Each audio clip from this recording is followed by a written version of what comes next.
Good morning, St. Joe's families.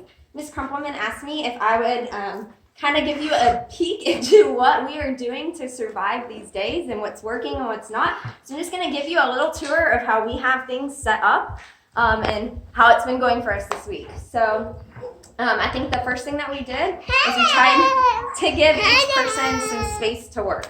So we have our first grader, Vincent, and he has a little makeshift desk that he does his writing at. And then when he's not there doing writing work, we move him to the kitchen table. And that's also where we have Dominic set up.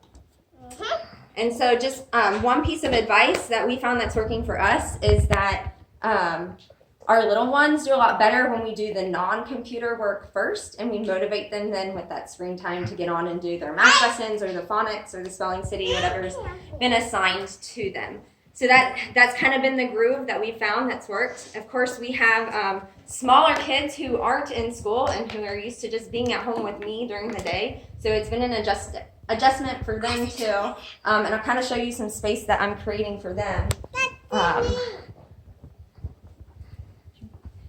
So I kind of give them space that's their space to work in. So they can play here in our entryway, or they can play in their bedroom or our playroom, which you get to see every morning for morning prayer. They think it's really cool that I'm taking a video right now, so they're just following along. And so that kind of brings back routine is really important. So we get our kids up, they do the morning prayer, and then they go right to their studies. And they kind of work until 10 o'clock where we give them a little bit of a break to do some recreation, and I give them a snack.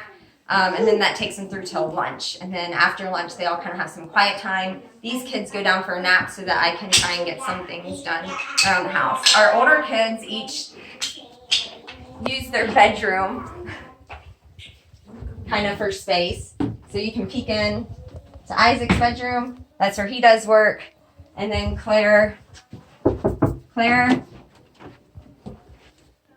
she kind of sits there and does work as well. When it's nap time, because she shares a room with Faustina, she moves herself to the playroom.